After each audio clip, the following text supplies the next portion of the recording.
آئیے سب سے پہلے ہم اور آپ رحمت دو عالم نور مجسم احمد مجتبی محمد مصطفیٰ صلی اللہ علیہ وسلم کی بارگاہ میں جھوم جھوم کر بآواز بلند محبت کے ساتھ درود شریف کا نذرانہ پیش کر لیں۔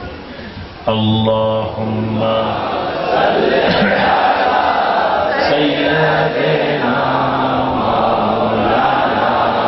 محمد حبیبنا شفیعنا سیدنا مولانا محمد وعلی آل سیدنا مولانا محمد۔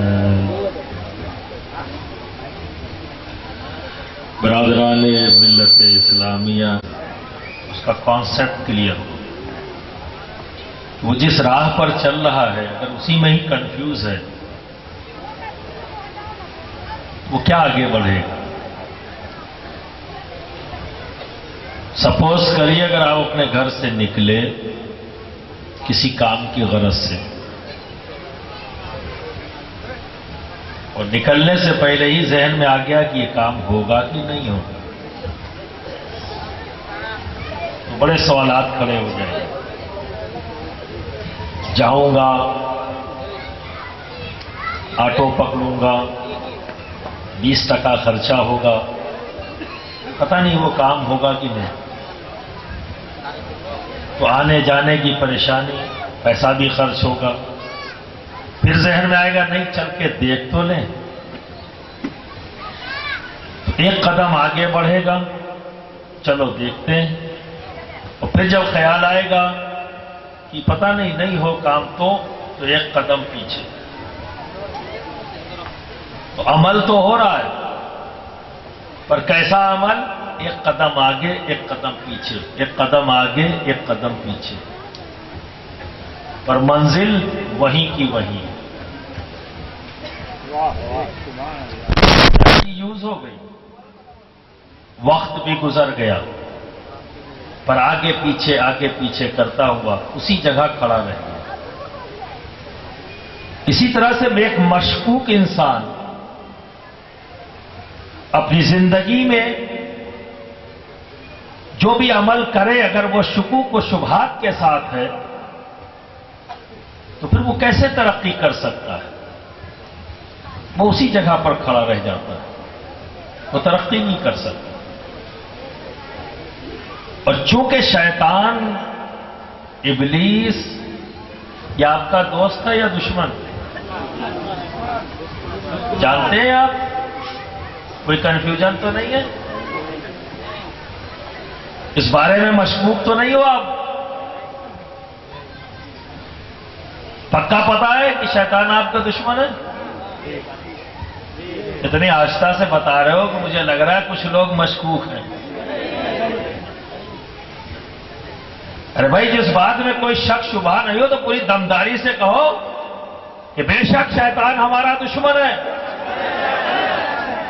ہاتھ اٹھا کر کہو کہ دشمن ہے۔ دیکھیے جب آدمی مشکوک نہیں ہوتا تو اس کا کانفیڈنس لیول بالکل بدلا ہوا ہوتا ہے۔ ادھر میں نے کہا ادھر آپ کا ہاتھ، ادھر میں نے کہا کہ زور سے بولو تو آپ نے زور سے کہا، لیکن اگر مشکوک ہوتے تو ہاتھ ایسے اٹھتا ہے، جھٹکے لگتے، اٹھاؤں یا نہ اٹھاؤں، منزل تک نہیں پہنچتے۔ تو چونکہ شیطان آپ کا دشمن اور ازلی دشمن ہے، وہ بھی آیا ہے اللہ سے مہلت لے کر کہ میں تیرے بندوں کو تیرے قریب نہیں ہونے دوں، مہلت لی ہے۔ پر دیکھو اپنے پروردگار کو کتنا رحیم ہے، کتنا قریب ہے، کتنا چاہتا ہے وہ ہمیں۔ کہ شیطان نے عزم کیا کہ وہ ہمیں قریب نہیں کرنے دے گا، پر پروردگار نے کیا جواب دیا اسے؟ جو میرا ہے تو اسے روک نہیں سکتا،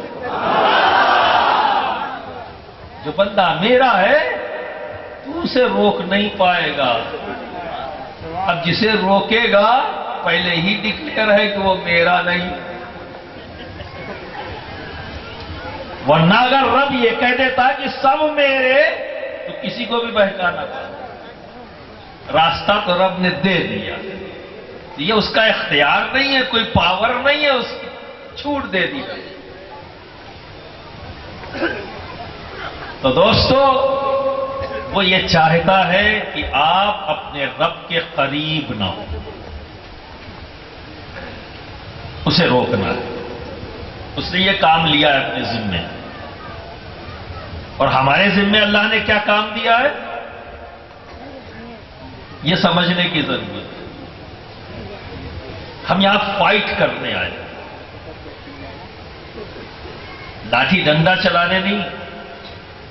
لوگوں نے ہر چیز کا معنی اور مطلب بدل دیا اپنے انٹرسٹ کے مطابق، چونکہ اس انٹرسٹ میں جب شریعت میں طبیعت کا استعمال ہونے لگتا ہے تو راہ بدل جاتی ہے۔ اور شریعت میں طبیعت کا استعمال وہی کرتا ہے جس کا کنیکشن اللہ سے کٹ جاتا ہے، جس کا کنیکشن اس کے حبیب سے کٹ جاتا ہے۔ تو جب اللہ اور اس کے رسول سے کنیکشن کٹتا ہے تو صرف ایک ہی جگہ جا کر جڑتا ہے۔ جانتے ہو وہ جگہ کون سی ہے؟ اب کنفیوز ہو تو زور سے بولو نا، جہاں کنفیوز نہ ہو وہاں زور سے بولنا، تاکہ مجھے اندازہ ہوتا جائے کہ آپ کا مشکوک پوائنٹ کیا ہے۔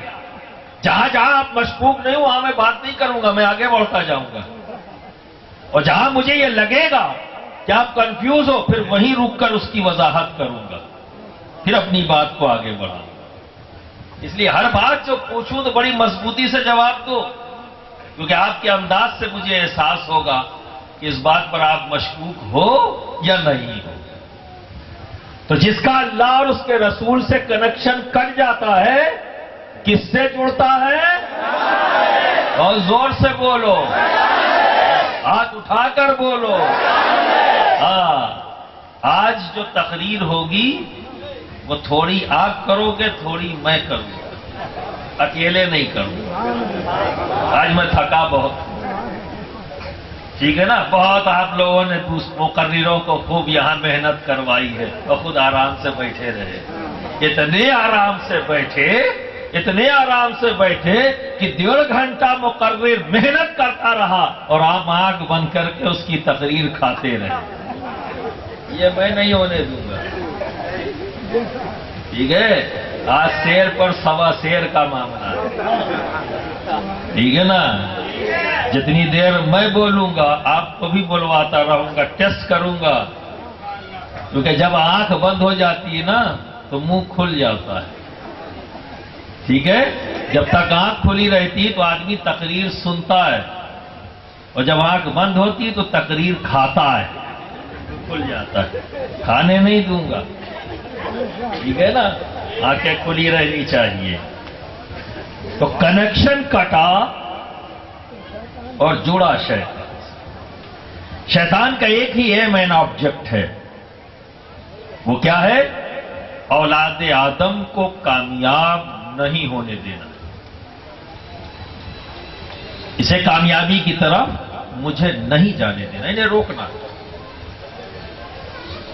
اسی لیے وہ ڈے بائی ڈے ہر آنے والے دنوں میں کوئی نہ کوئی نیا فتنہ لاتا ہے،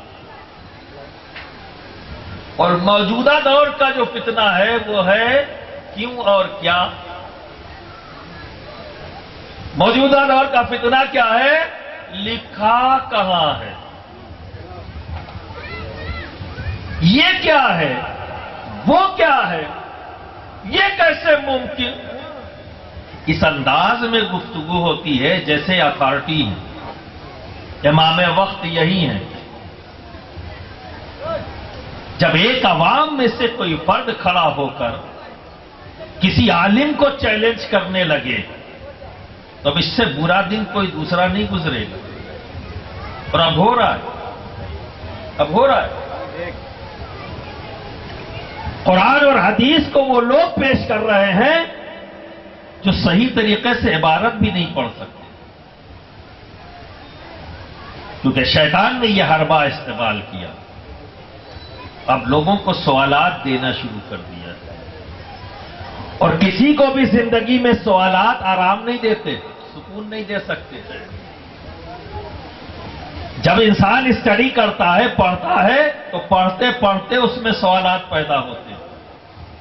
کچھ کے جواب تو وہ ڈھونڈ لیتا ہے اور کچھ کے جواب اس کی عقل نہیں دے پاتی. تو جب جواب نہیں ملے گا تو کنفیوز ہوگا، پریشان ہوگا. اب ایسے میں اسے ضرورت ہے کہ استاد کی، جو اس سے زیادہ نالج رکھتا ہو، اس کے پاس جائے اور کہے کہ میرا میں نے پڑھا اور یہ سوال پیدا ہوا اور میں جواب نہیں ڈھونڈ پا رہا ہوں، مجھے اس کوشچن کا آنسر نہیں مل پا رہا ہے، میری مدد فرمائیے. تو جب وہ اپنے سے بڑے عالم کے پاس جائے گا اور پوچھے گا تو جواب مل جائے گا، اسے سکون مل جائے گا. پر شیطان روک دیتا ہے. کیوں؟ کیونکہ اس طالب علم کے ذہن میں اس نے یہ ڈال دیا بڑائی کا سودا.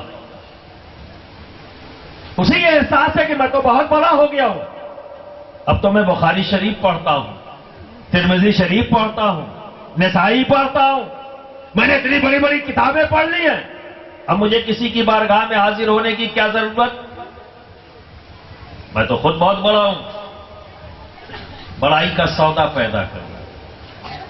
اور جب بڑائی کا سودا پیدا ہوا تو جس سوال کا جواب اسے نہیں مل پا رہا ہے، وہ نہیں ڈھونڈ پا رہا ہے، اسے سمجھ میں نہیں آ رہا ہے، جب کسی کی بارگاہ میں جائے گا تو ہی تو سمجھے گا. لیکن بڑائی کے سودے نے اسے جانے سے روک دیا. تو ایسا بندہ، ایسا طالب علم، ایسا عالم کیا کرے گا؟ انگلیاں اٹھائے گا، ڈائریکٹ نشانہ بنائے گا. میں نہیں مانتا، میں اس چیز کو تسلیم نہیں کرتا، تو حق بات سے انکار شروع کر دے گا. اور اس حق بات کا انکار آج دنیا کے ہر گوشے میں ہو رہا ہے. بات سمجھ نہیں پائے، کمی ہے علم کی، پر جھٹلا رہے ہیں حقیقت، جھٹلا رہے ہیں سچائی، دبانا چاہتے ہیں سچائی. مثال کے طور پر ایک مرید اپنے پیر کا ہاتھ چوم لیتا ہے. تو کچھ لوگ ایسے ہیں جو آج تک نہیں سمجھ سکے کہ چومنا کیا ہے. اب کسی سے ملتے، کسی پڑھے لکھے فرد سے ان کی ملاقات ہوتی ہے یا جاننا چاہتے، یہ شوق پیدا ہو جائے تو پروردگار ہمارا بڑا رحیم و کریم ہے، ایسے بندے سے ضرور ملوا دے گا جو اسے اس بات کو بتا دیتا. لیکن طلب نہیں ہے جاننے کی، کیونکہ شیطان نے روک دیا ہے یہ وسوسہ پیدا کر کے. تم تو بہت بڑی توپ ہو، تم اگر کسی کے پاس جاؤ گے پوچھنے تو تمہاری انسلٹ ہو جائے گی، تم چھوٹے ہو جاؤ گے، تمہاری بے عزتی ہوگی.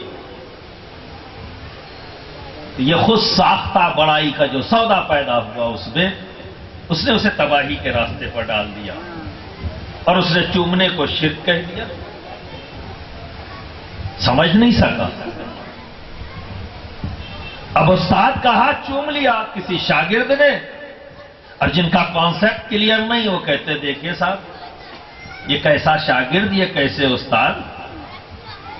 یہاں مدرسہ جہاں حق کی تعلیم دی جاتی ہے، جہاں نبی کے اخلاق کی تعلیم دی جاتی ہے، جہاں نبی کی تعلیمات کو عام کیا جاتا ہے، اسی جہاں شرک ہو رہا ہے، وہ یہ پروپیگنڈا کرے گا. چونکہ اسے خود کانسیپٹ کلیئر نہیں ہے، وہ خود کنفیوز ہے.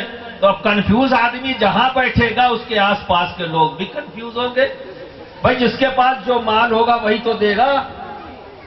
اچھا مال ہے تو اچھا دے گا، برا ہوگا تو برا دے گا۔ اگر طلب کا جذبہ ہوتا مسئلہ حل ہو جاتا۔ اب اگر کسی نوجوان بچے نے رات کی محفل میں ہمارے قاضی صاحب تقریر کر رہے، خیال آیا کہ نوجوان بچے ہیں اور آج کل اپنے والدین کی عزت کرنے میں، قدر و منزلت میں کچھ کمی کرنے لگے، عالم دین ہے، مدرسے میں پڑھا رہے ہیں، شیخ الجامعہ ہے، رسپانسبلٹی ہے کہ اپنی ملت کے درمیان جو برائیاں پیدا ہو رہی ہیں اس پر نگاہ رکھیں، اور جب موقع ملے ایسی محفلوں میں تو ان برائیوں کو سامنے رکھیں کہ یہ برا ہے۔ اب خیال آیا کہ نوجوان آج کل ایسا کر رہے ہیں تو والدین کی عظمت پر گفتگو شروع کر دی، اور ماں کا ذکر آیا تو بہرحال عالم دین ہے، اپنی ماں یاد آ گئی ہوگی، اور جب اپنی ماں یاد آتی ہے تو آدمی جذباتی تو ہو ہی جاتا ہے، چونکہ ماں ہماری زندگی میں اللہ کی جانب سے بہت بڑی نعمت ہے، ایسی نعمت کہ جس کے قدموں تلے رب نے ہمارے لیے جنت رکھ دی۔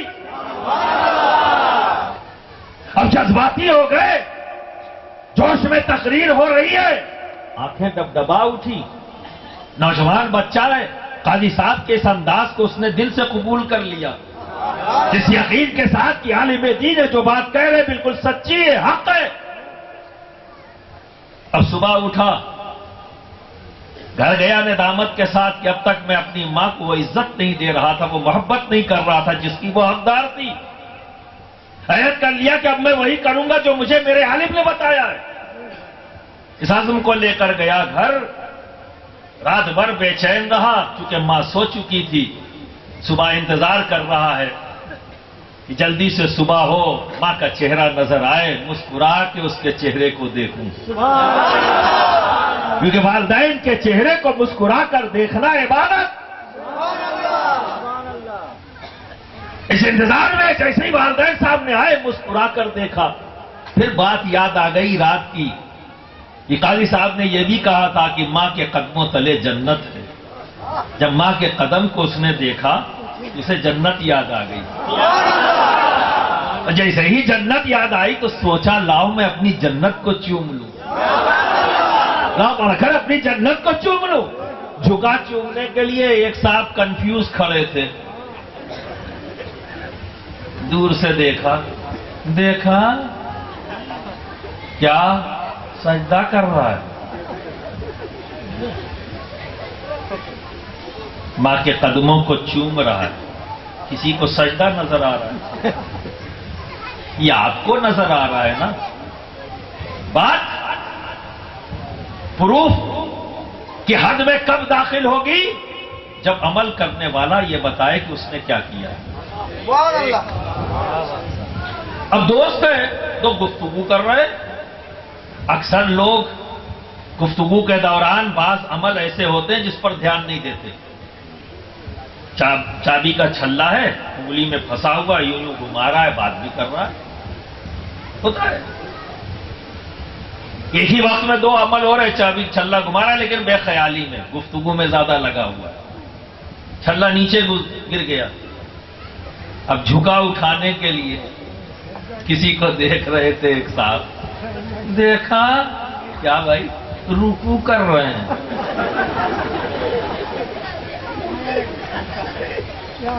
یہ آپ کا خیال ہے؟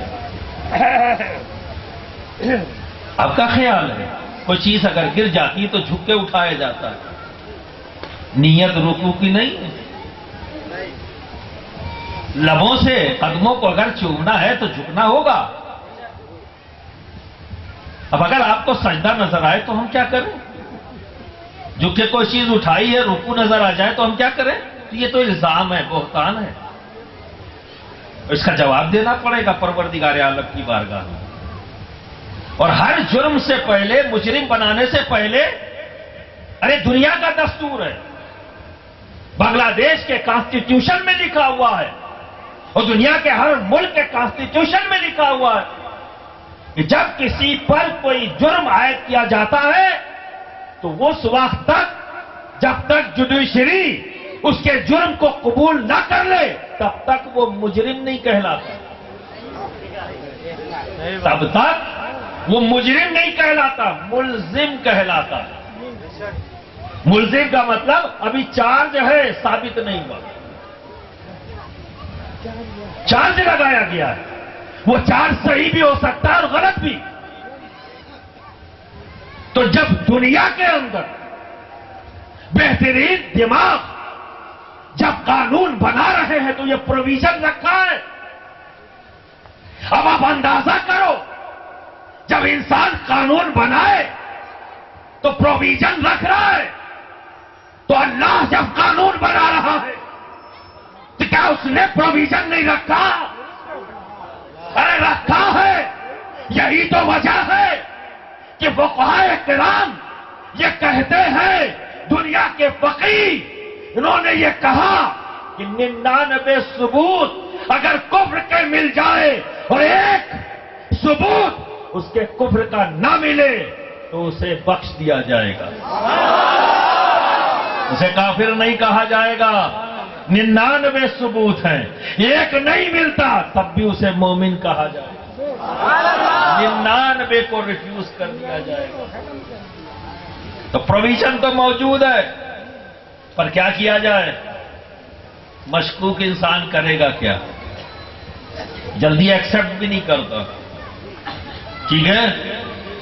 اور پھر اگر کوئی کہے بھائی میرے پیر و مرشد ہے، میرے استاد ہیں، میری ماں ہے، میرے والد ہیں، میں نے محبت سے چوم لیا، تو کہتے ہیں لکھا کہاں ہے؟ اب جواب دو، لکھا کہاں ہے؟ اب پہلا سوال تو میں ہی یہ کرتا ہوں، اچھا یہ بتاؤ یہ کہاں لکھا ہے کہ یہ نہیں کرو گے؟ یہ بھی ضروری ہے نا، یہ بھی تو ریسپانسبلٹی ہے۔ اگر کوئی عمل میں اپنے من سے کر رہا ہوں یا آپ اپنے من سے کر رہے ہو تو روکنے والے کو بھی یہ ذمہ داری بنتی کہ وہ بتائے کہ یہ لکھا ہے، یہ عمل مت کرو، یہ بھی تو ذمہ داری ہے۔ کہ خالی اتنے کہہ دینے سے لکھا کہاں ہے؟ اب لکھا نہیں ہے تو نہیں کریں گے، تو منع کہاں کیا گیا ہے وہ تم دکھاؤ، وہ تم دکھاؤ، لکھا ہم دکھلاتے ہیں، لکھا تو ہے۔ اب نہ نظر آئے تو ہم کیا کریں؟ کسی کو اگر نظر نہ آئے تو ہم کیا کریں؟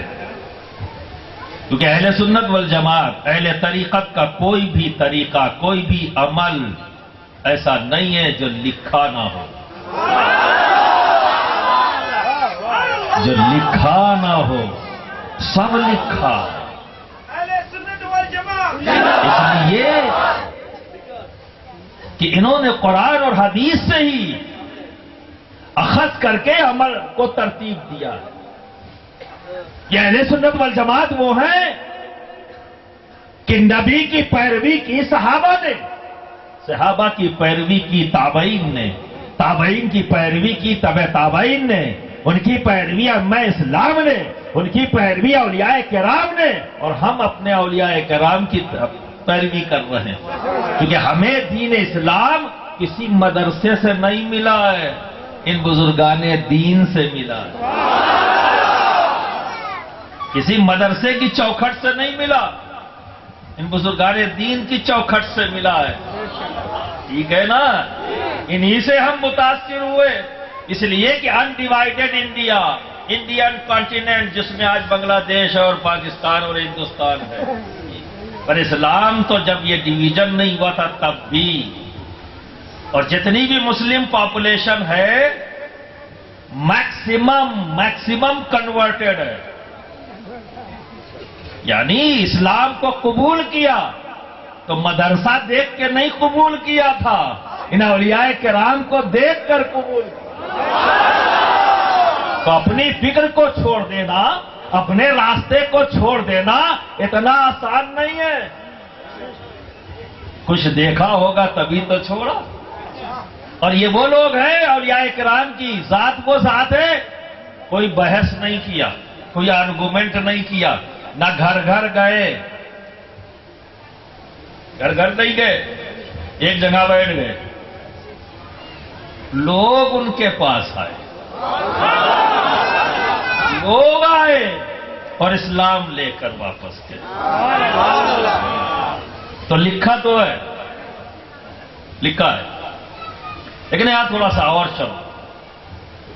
چومنا، ایک مثال میں نے چومنا شرک. اگر یہ شرک ہے تو ہم اللہ کے گھر میں جا کے شرک کر رہے ہیں.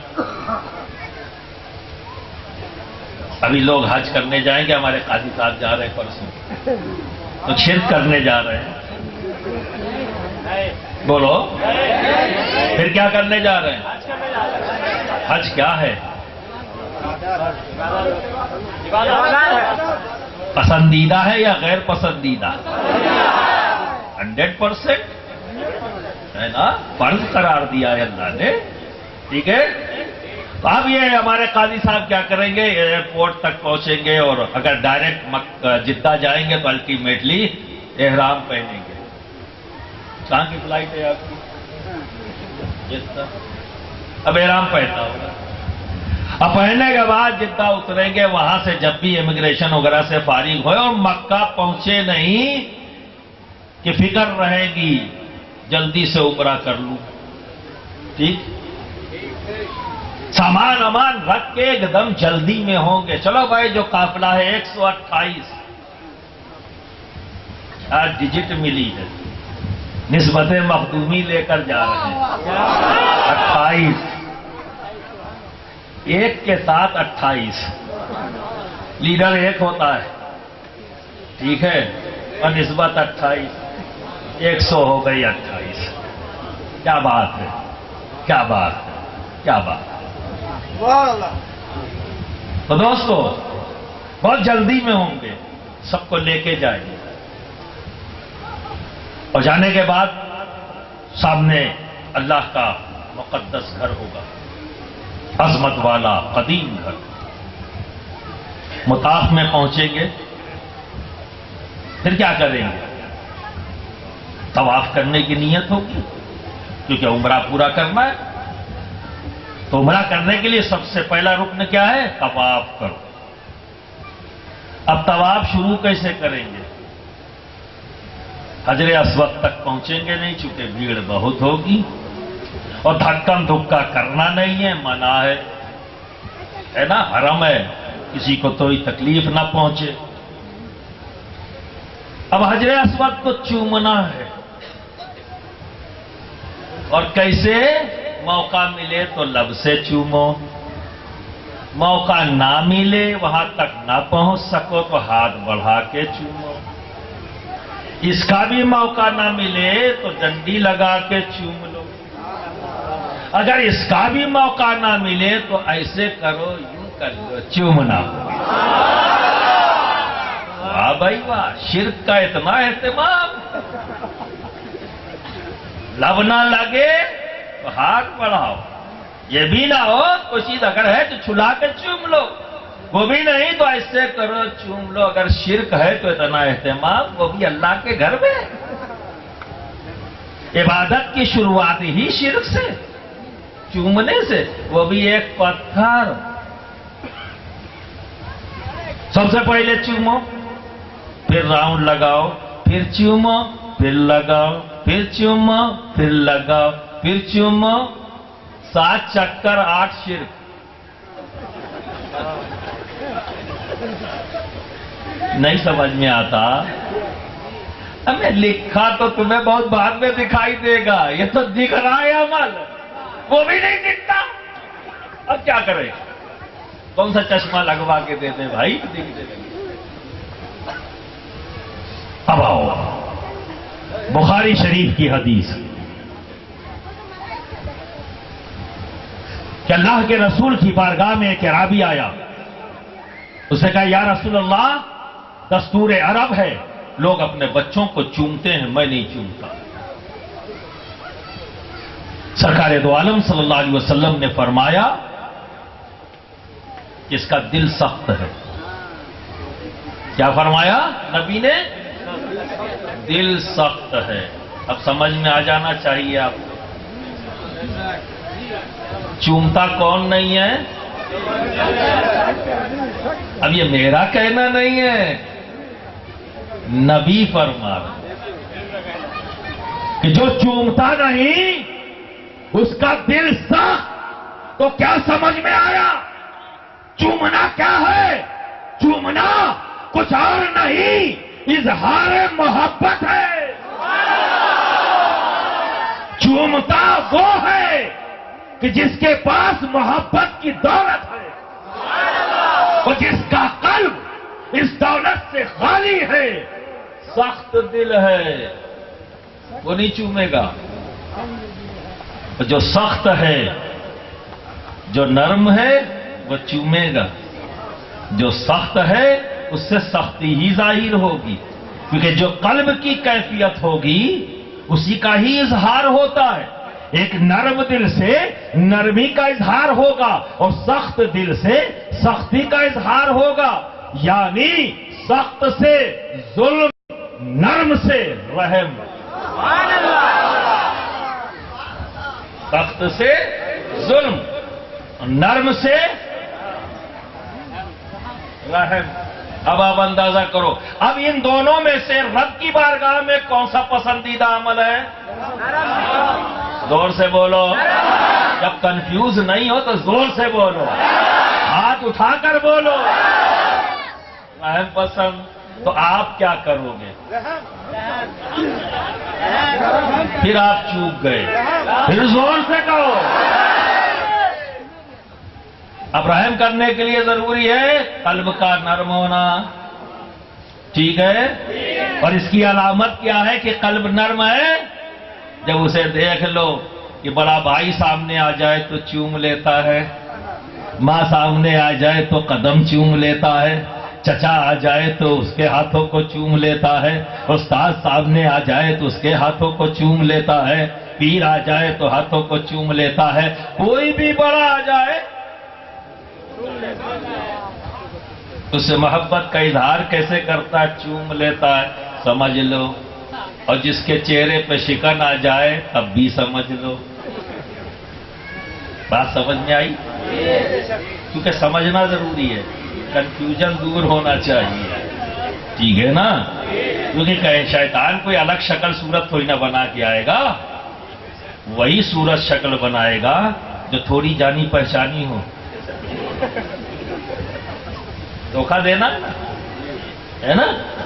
دھوکہ دینے کے لیے، چونکہ بہت بڑا بہروپیہ ہے، کسی بھی شکل میں آ سکتا ہے، بس ایک شکل نہیں بنا سکتا، وہ نقل نہیں کر سکتا، بہروپ نہیں دھار سکتا، وہ ہے صرف اور صرف اور صرف نبی کریم صلی اللہ علیہ وسلم۔ تو دوستو، ہمیں کامیاب ہونا ہے، لیکن کنفیوژن کا ماحول، یہاں سوالات بہت ہیں، جواب نہیں دینا ہے، صرف سوال قائم کر دینا ہے تاکہ لوگ پریشان ہو جائیں۔ اور کنفیوز کرنا، مشکوک کرنا آسان ہے، پر اسے ثابت کرنے کے لیے علم کی بھی ضرورت ہے اور چاہت کی بھی ضرورت ہے، دونوں چیزیں ضروری ہیں۔ آدمی میں طلب بھی ہو، چاہت بھی ہو، ٹھیک ہے، اور علم کی بھی ضرورت ہے۔ پر کنفیوز کرنا بہت آسان ہے، 2 منٹ میں آدمی ہو جاتا ہے، کسی کو بھی گمراہ کیا جا سکتا ہے۔ جیسے آج کے دن میں نماز پڑھ لو، روزہ رکھ لو، زکوٰۃ دے دو، حج کر لو، بس یہی اسلام ہے، اور کچھ کرنے کی ضرورت نہیں۔ اگر صرف یہی اسلام ہے تو پھر 30 پارے کیوں؟ پھر تو 10 آیتوں سے بھی کام چل سکتا تھا، ایک حکم کی آیت ہوتی، ایک فضیلت کی، ٹھیک ہے؟ تو 10 آیتوں سے کام چل سکتا تھا، 30 پارے کی ضرورت تھی، اور اسی طرح سے کما بیش 10 حدیثوں سے بھی کام چل سکتا تھا۔